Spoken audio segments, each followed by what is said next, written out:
began as a world leader? Well, to discuss that, I'm now joined by Prime Minister of Pakistan, Imran Khan.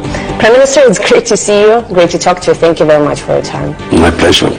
Now, I began with this somewhat verbose introduction, first because I know of your interest in Sufism, and more importantly because I think your whole life in politics and before that is a very colorful and I think very authentic illustration of following your heart's desires, which was very central to Rumi's teachings and the teachings of other mystics. You're going to turn 70 this year. What keeps you powered? Well, let me say one thing. When a human is born, within him, he's trying to look for God. And this is a constant journey towards God. A lot of people, unfortunately, never ask the two questions. They never ask themselves, what is the purpose of existence? And what happens to me after I die? But whenever they ask these questions, it takes them towards God. The only way you can have the answer to this question, the purpose of existence, what happens to us when we die, is in religion.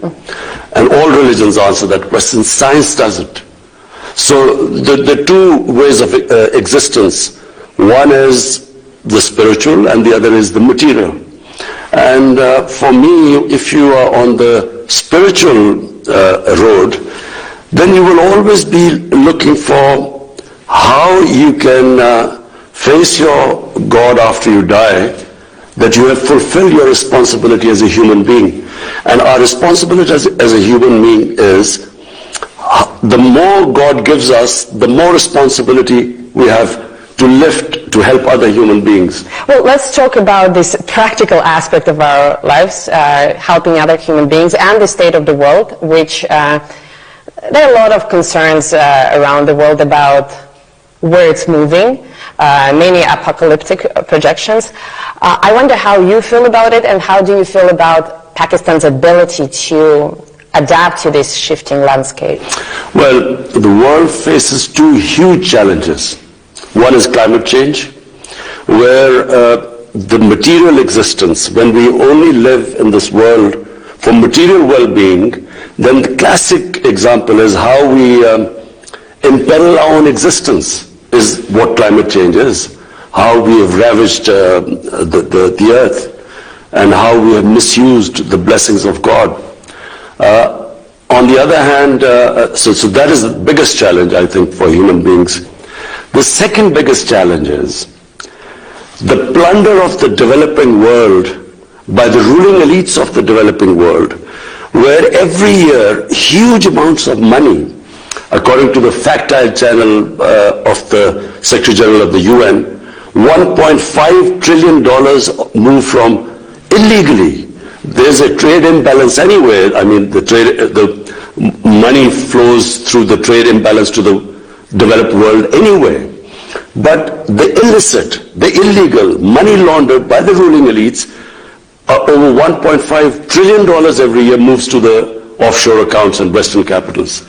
Now this is going to have severe consequences on food, on hunger, on starvation, on imbalance between the rich and the poor.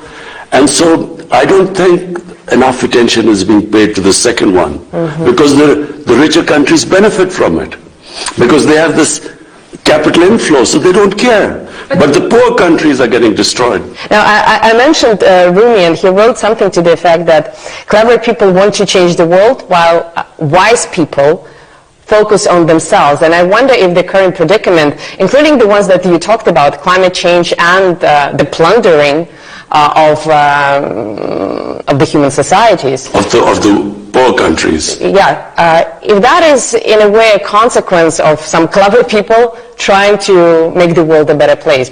The plunder is simple.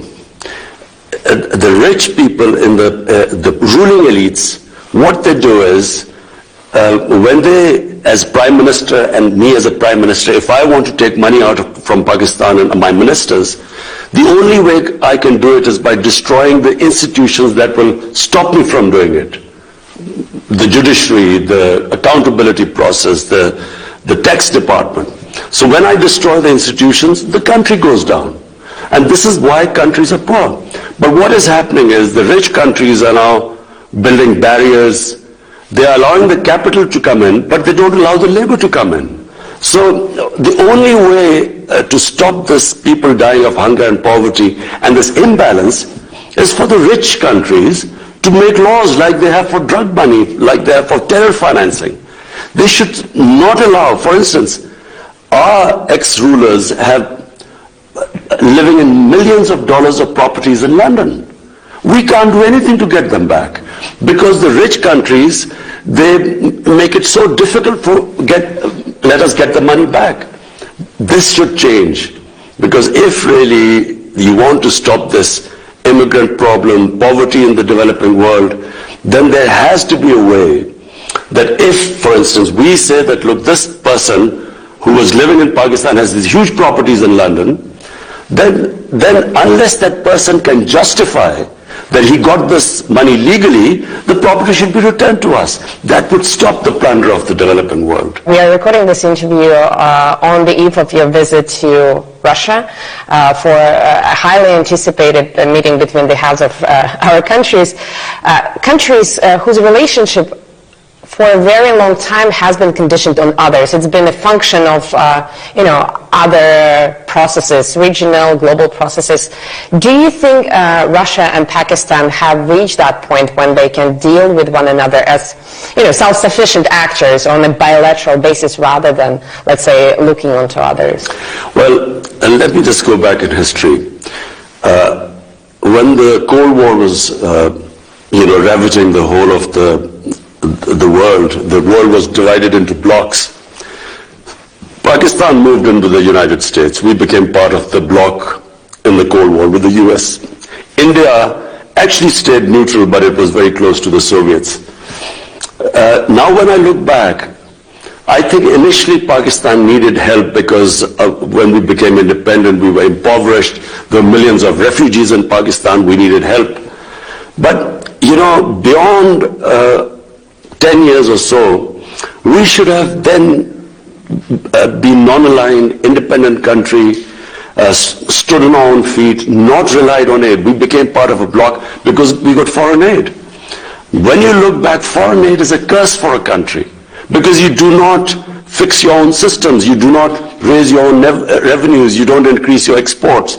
You rely on handouts, and it stops a country evolving and developing and becoming self-reliant. So the world being divided into Cold War blocs and Pakistan becoming part of a bloc, when you look back, it stopped us from developing as a country. Well, you cannot go back, but you can change things moving forward. So you think at this point... So when you learn from history, you learn from your mistakes.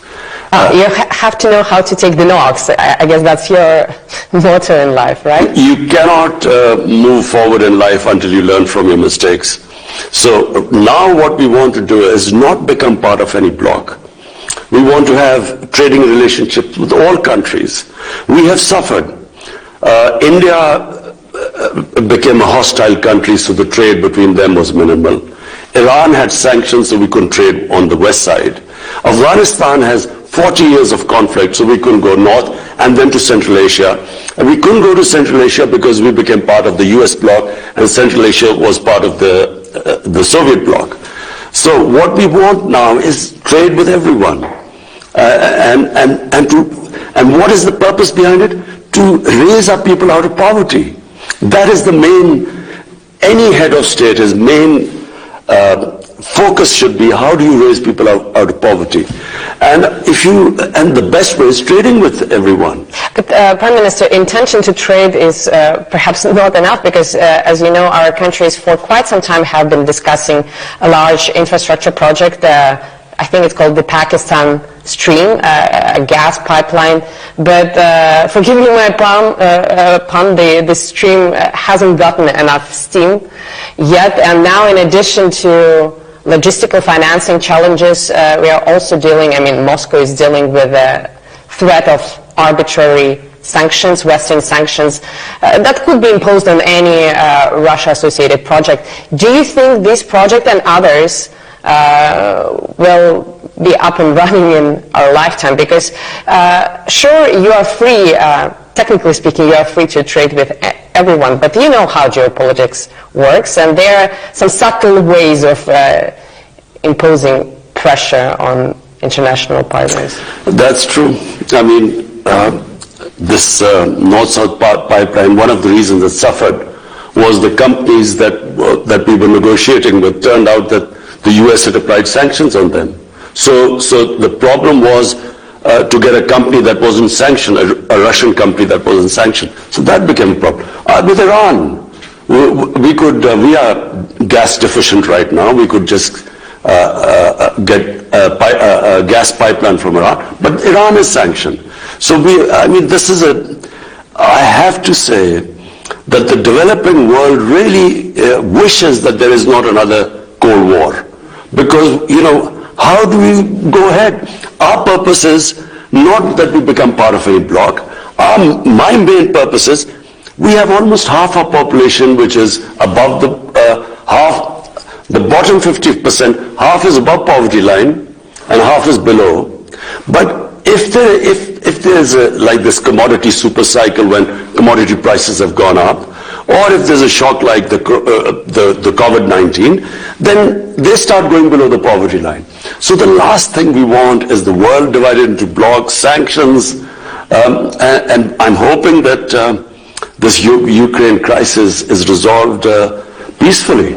If we read reports in Western media, there is an imminent war between Russia and Ukraine on the cards, and clearly Western countries take a very oppositional, I would even say inimical view to Russia.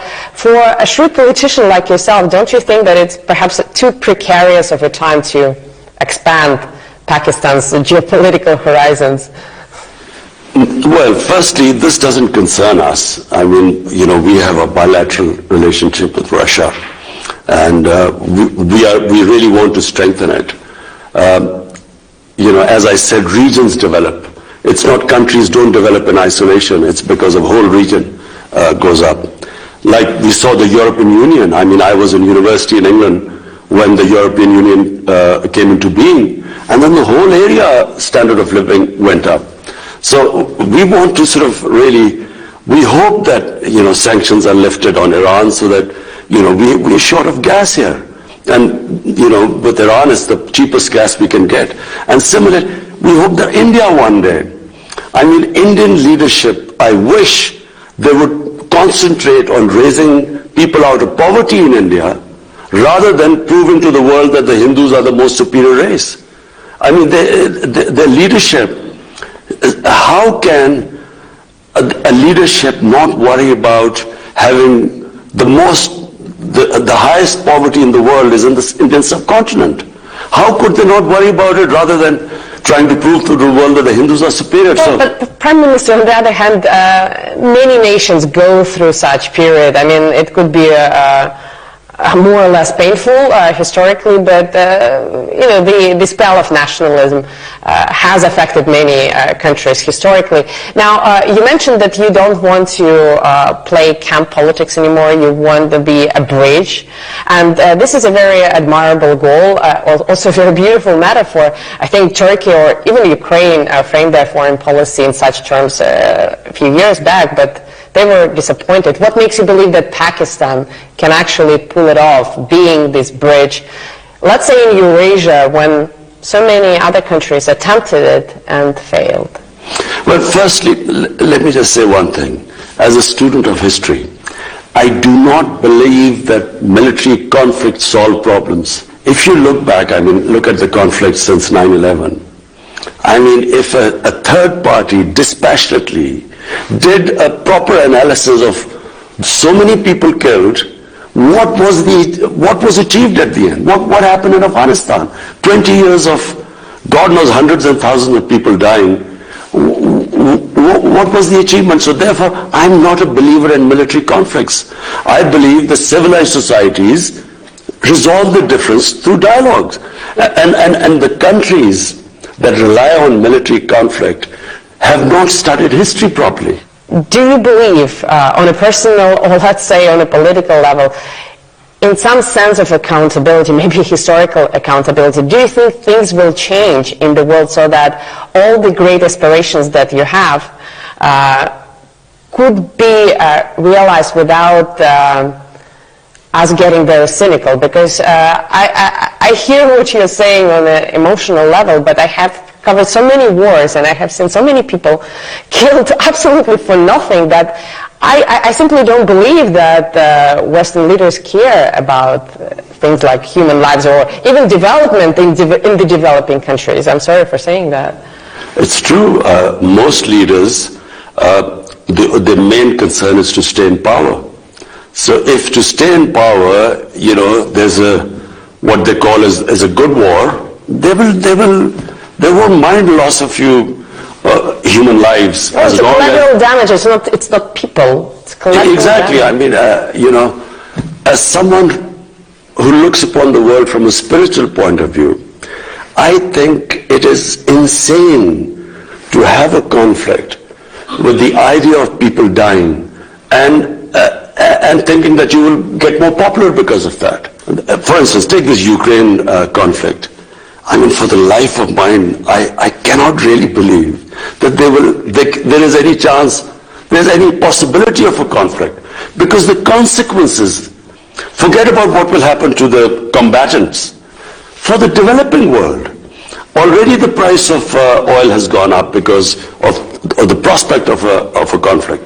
Ukraine supplies wheat to the world, and for that matter, Russia.